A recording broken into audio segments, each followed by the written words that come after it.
밝혔습니다. 이런 약들이 단독 처방에서 큰 효과를 거두기 어렵고 또 다른 향정신성 식욕억제제를 비롯한 다른 치료제랑 병용할 때 효과는 의문시되고 부작용은 증가시킬 우려가 있기 때문에 투여하지 않는 것이 바람직하다고 봅니다. 이 감기약은 약을 먹고 나서 몸에 두드러기가 나거나 식욕이 떨어지면 곧바로 의사와 상의하게 돼 있지만 은영 씨는 이 약이 무슨 약인지조차 알지 못했습니다. 약에 대해서 잘 얘기를 안 해주려고 했어요. 그 약에 대해서 몇 번이나 물어봤는데도 정확히 이렇게 제가 이렇게 구체적으로 얘기를 안 해주시더라고요. 약 이름도 얘기 안 해주시고요. 은영 씨는 또 당뇨병 환자가 먹는 신경염 약도 먹었습니다. 일부 식욕 억제 효과가 있는 것으로 알려진 약입니다. 거기다 몸 안에 수분을 배출시키는 이뇨제, 장을 운동시켜 노폐물을 빼주는 변비약, 흡쓰림을 막는 위장약까지 모두 한 번에 먹었습니다. 한마디로 식욕을 억제해줄 수 있다는 모든 약들이 한꺼번에 처방된 것입니다. 그러니까 너무 겁나는 처방이죠. 이게 내 아이한테, 우리 식구들한테 이 처방을 쓴다면 정말 이렇게 쉽게 이 처방을 쓸 수 있을까라는 생각이 들고요. 은영 씨의 약 처방은 계속 바뀌지 않았습니다. 그리고 첫 진료 때 외에는 아예 의사를 만나보지도 못했습니다. 처음에 첫 진료만 의사가 하고 그 다음부터는 들어가면은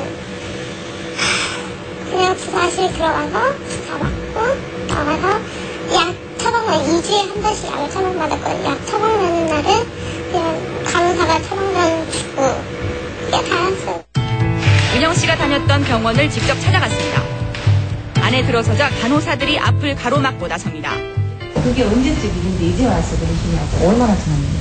그 환자는 지금도 고통을 받고 있는 거잖아요. 뭐 고통 받고 있어요. 멀쩡하게 잘 걸어다니는 거 저희 다 알고 있는데요. 환자가 지금 상태가 어떤지도 알고 계세요? 그럼요. 멀쩡하게 잘 걸어다니고 뭐 아무 이상 없다는 걸 알고 있어요. 일주일 뒤 다시 찾아가 겨우 원장을 만날 수 있었지만 그는 인터뷰를 거절했습니다. 원장은 대신 취재진에게 전달한 편지에서 은영 씨가 폭식증이 있어서 항우울제와 식욕 억제제 같은 여러 가지 약을 복합적으로 처방해야 했다고 주장했습니다. 그렇다면 은영 씨에게만 이 같은 비만 처방이 나온 걸까? 취재진은 은영 씨가 처음 병원을 찾았던 지난해 5월 초부터 4개월 동안의 이 병원 비만 처방전을 입수해 분석해봤습니다. 그랬더니 총 33장 가운데 27장에서 항우울제와 식욕 억제제가 같이 처방된 것으로 드러났습니다. 또 감기약, 변비약, 이뇨제, 당뇨성 신경염 치료제, 위장약 등 은영 씨가 처방받은 약들이 모든 처방전에 빠짐없이 들어가 있었습니다. 은영 씨에게만 특별한 처방을 한 게 아니라는 얘기입니다. 인터뷰를 거절했던 병원 원장은 방송을 앞두고 취재진에게 전화를 걸어왔습니다. 그 환자 같은 경우는 사실 심각하기가 그렇지도 않고 그러니까 저희들 거는 계획 이야기는 안 나갔으면 좋겠어요.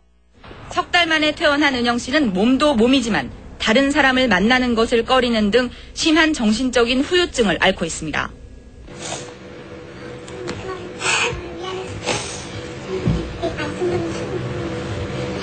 이렇게 약 먹고 살 뺀다는 자체가 저한테는 되게 수치예요. 저 같은 사람한테 되게 수치니까 다 숨기려고 하는 거고. 김수정 기자, 네. 이 자살을 시도했던 이 씨가 살 빼기 위해서 먹었던 약을 보면 무슨 우울증 환자들이 먹는 약에서부터 감기약, 당뇨병 약, 게다가 마약류까지 이렇게 먹었는데 이게 모두 그 의사의 처방으로 먹었던 거 아닙니까? 네. 그렇다면 이 병원만 그런 건지 다른 병원도 이와 비슷한 처방을 하는 건지 궁금합니다. 소위 유명하다고 하는 비만 클리닉들을 찾아가서 직접 처방을 받아봤습니다. 네. 대부분 식욕을 억제하는 약들을 몇 가지씩 섞어서 백화점식으로 처방하고 있었습니다. 네. 심지어는 간질약까지 비만약으로 쓰고 있었습니다. 네. 올해 30살의 직장인 임정민 씨. 결혼을 앞두고 몸무게가 늘자 동네에 있는 비만 클리닉을 찾아가 처방해준 약을 먹었습니다. 그런데 한 달 뒤 어느 날 잠을 자고 일어난 임 씨는 갑자기 눈앞이 뿌옇게 흐려지면서 아무것도 볼 수가 없었습니다. 곧바로 대형병원 응급실로 옮겨진 임 씨. 검사 결과는 너무나 뜻밖이었습니다. 식욕억제제가 신경계통약이기 때문에 그런 부작용이 있을 수 있다. 그래서 동내장애라고 급성목내장으로 판정이 났어요. 임 씨가 처방받은 약에는 토피라메이트 성분, 즉 간질약이 들어있었고 이 약의 부작용으로 급성 녹내장을 일으킨 것입니다. 약 때문에 의한 사이드 이펙트죠. 부작용이죠. 10명이 똑같은 약을 먹어도 누가 일어날지 아무도 모르는 거잖아요. 그런 약을 처방할 때 의사 선생님들이 이런 부작용이 있음을 알려줘야 되는데 대부분 선생님들이 모른다고 봐야죠. 우리는 안과잖아요. 그러니까 이런 걸 자꾸 경험을 하니까 우리는 이거 경험을 하면서 우리는 알지만 대부분 정신과 선생님들한테 제가 정신과 친구들한테 이것 때문에 몇 번 물어봤었거든요. 몰라요. 그런 부작용도 있어? 간질은 대뇌의 비정상적인 흥분으로 인해 몸 전체 또는 일부가 되풀이해서 발작을 일으키는 질환. 이런 발작을 막는 데 쓰는 간질약이 왜 비만 처방에 들어가 있는 걸까? 원래 간질약입니다.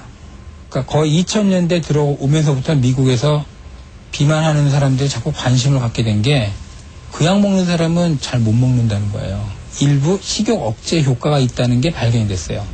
그래서 그걸 이용해가지고 항정관제가 식욕 억제 효과를 쓰는 목적으로 사용을 하게 됐는데 취재진은 다른 병원에서도 간질약을 비만 치료제로 처방하는지 확인해보기로 했습니다. 뚱뚱한 체형의 연기자와 함께 서울 시내에 있는 10군데의 비만 클리닉을 찾아가 처방전을 받아봤습니다. 이 중 2곳의 처방전에 항정관제인 토피라메이트 성분, 즉 간질약이 들어있었습니다. 간질약을 처방한 강남의 한 비만 클리닉. 임 씨의 사례를 들려주자 녹내장 같은 부작용은 누구에게나 생길 수 있는 문제라고 주장합니다. 모든 약은 그런 거 다 있어요. 그 하다못해 안약도 녹내장 올 수 있고 하니까 녹내장이라는 건 누구나 다 올 수 있는 건 아니고 일단 안약이 높은 사람이나 나이 든 사람이나 안과에는 문제가 있는 사람이 올 수가 있는데요. 간질 치료제는 자기뿐만 아니라 다른 비만 클리닉에서도 다 쓰고 있다며 왜 우리만 문제를 삼느냐고 반발합니다. 그러니까 약 처방전이 거의 공유가 된 것 같아요. 비만 클리닉에서 이미 쓰고 있는 약이지 저가 혼자 새롭게 개척하는 약은 아니더라고요. 그러니까 그 정도로 많이 널리 퍼져 있어요. 하지만 비만학회, 즉 비만 관련 질병을 연구하는 학자들은 이 항정관제를 비만 치료에 써선 안 된다고 규정하고 있습니다.